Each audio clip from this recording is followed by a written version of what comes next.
All right, the court is calling at this time cause number CR 14,024. This matter styled State of Texas versus Eddie Ray Routh. The record will reflect that State's counsel is present at counsel table, as well as Mr. St. John, Mr. Moore, and Mr. Isom for the defendant.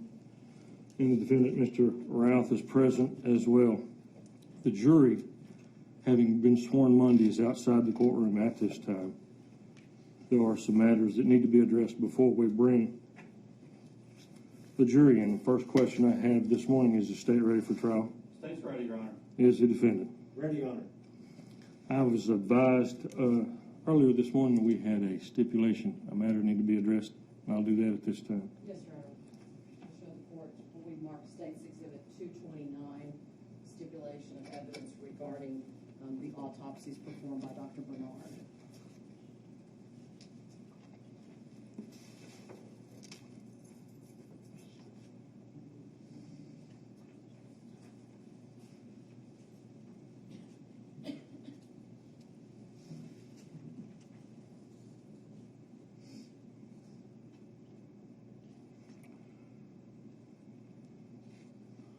All right, Mr. Routh, I'm looking at State's Exhibit 229.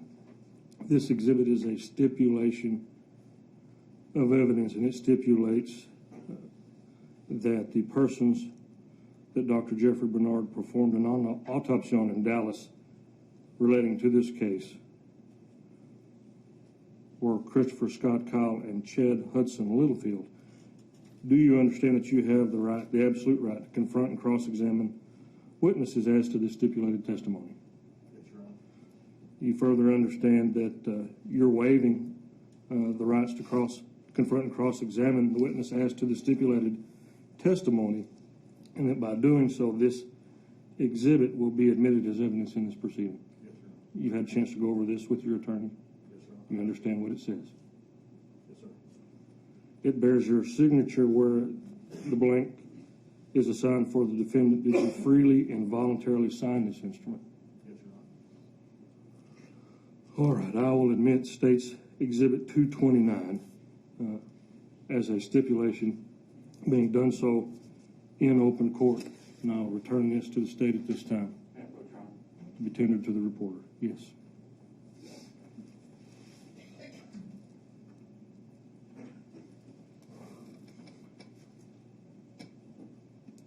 Anything further by the state before we bring the jury in? No, Your Honor.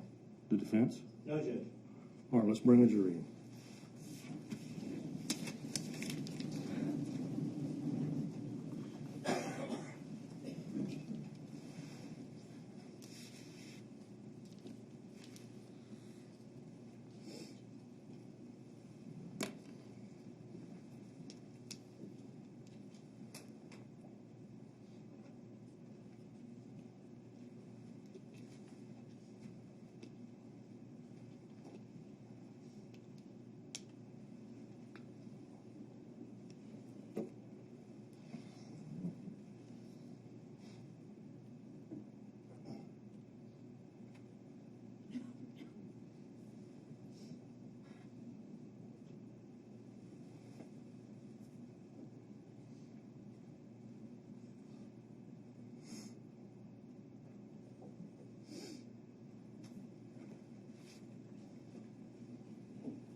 Let me see.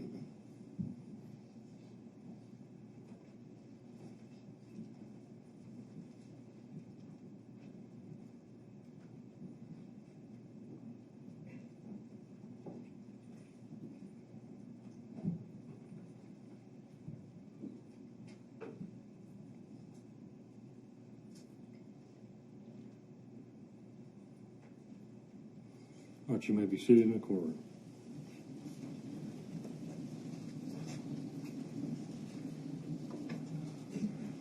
Good morning, ladies and gentlemen of the jury. I trust that your luxury travel arrangements were okay this morning. I want to take a little bit of time again. I told you Monday that we had a little bit more to talk about, and I want to remind you of that oath. that you took Monday. That oath, by taking that oath and swearing in this case, you've become officers of this court and critical components of the system of justice that we have in our country. You have now become the voice and conscience of the community in this matter. By accepting that role, by serving in this case, you have an obligation now. That obligation is to maintain the integrity of the system. We need to ensure from this point forward that all the rules that we have in place and all the laws that we have are followed so that each side can have a fair trial in this proceeding.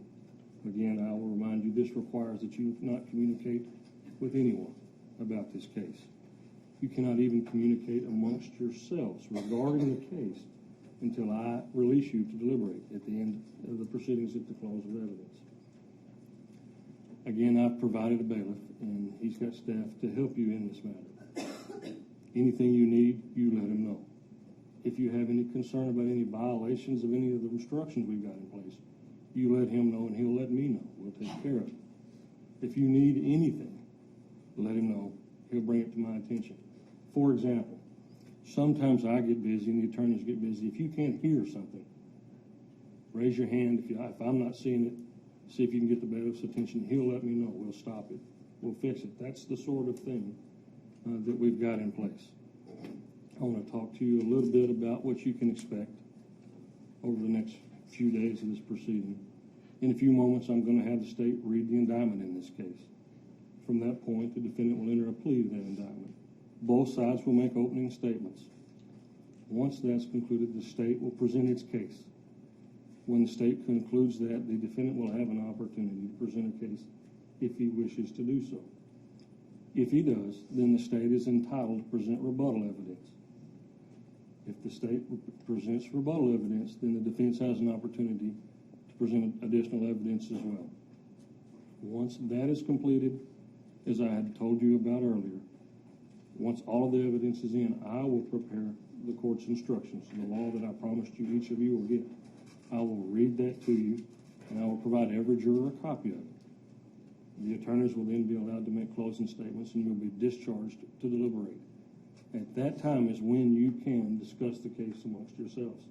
And know that all jurors must be present at all times in the event that you've been discharged to deliberate. During the course of the proceedings, the attorneys may feel that it's necessary to make objections. Don't concern yourself with the objections or why I ruled the way I did. Simply be guided by this principle. You may consider evidence that I admit. You must not consider any evidence that I instruct you to disregard. I will try to ensure that we proceed orderly in this manner.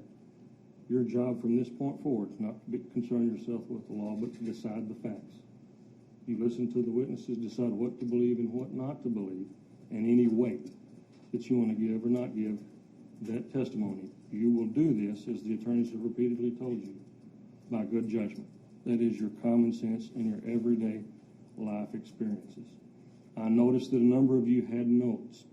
I have an additional instruction that I'm required to read for note-taking. I'll do that at this time. Bear with me. I don't like to read to people, but I have to make sure this is exactly right, so I'll read it, and I do this every time. Ladies and gentlemen of the jury, because of the potential usefulness of taking notes, you may take notes during the presentation of evidence in this case. However, you may not take notes during the arguments of the lawyers or when the jury charge is read to you. Moreover, to ensure a completely fair and impartial trial, I will instruct you to observe the following limitations. Note-taking is permitted but not required. Each of you may take notes, however, no one is required to take notes. Take notes sparingly. Do not try to summarize all of the testimony. Notes are for the purpose of refreshing memory. They are particularly helpful when dealing with measurements, times, distances, identities, and relationships. Be brief. Overindulgence in note-taking may be distracting. You, the jurors, must pass on the credibility of witnesses. Hence, you must observe the demeanor and appearance of each person on the witness stand to assist you in passing on his or her credibility. Note-taking must not distract you from that task. If you wish to make a note, you need not sacrifice the opportunity to make an important observation. You may make note after having made the observation itself. Keep in mind that when you ultimately make a decision in a case, you will rely principally upon your eyes, your ears, and your mind, not upon your fingers. Do not take your notes away from the court. At the end of each day, please leave your notes in an envelope which will be provided for you. The court's bailiff will be directed to take the envelope to a safe place and return it at the beginning of the next session unopened. Your notes are for your own private use. It is improper for you to share your notes with any other jurors during any phase of the trial, even in jury deliberations. You may, however, discuss the contents of your note in deliberations, but they do not prove the matter asserted therein. You have those materials before you. I do want to caution you one more time.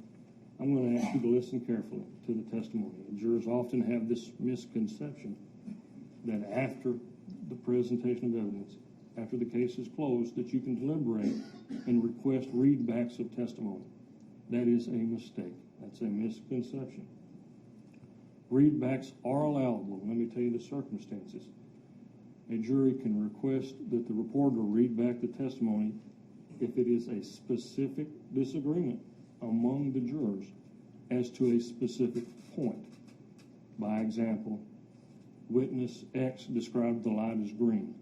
If you have a dispute among you if the answer was green or red, you can pinpoint that, and the reporter can read back what the witness actually said.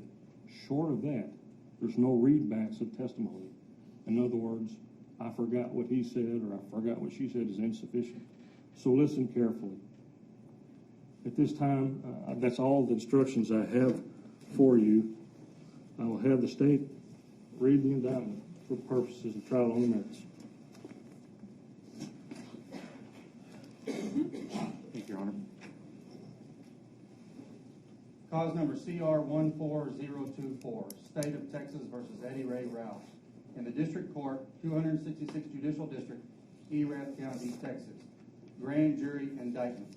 In the name and by authority of the State of Texas, the grand jury for the County of Routh, State of Texas, duly selected, impaneled, sworn, charged, and organized as such at the July term AD 2013 of the 266 Judicial District Court for said county, upon their oath present in and to said court, at said term, that Eddie Ray Routh, hereinafter styled defendant, on or about the second day of February AD 2013, and before the presentment of this indictment in the county and state aforesaid, did then and there intentionally or knowingly cause the death of an individual, Christopher Scott Kyle, namely by shooting him with a firearm, and did then and there intentionally or knowingly cause the death of another individual, namely Chad Hudson Littlefield, by shooting him with a firearm, and both murders were committed during the same criminal episode.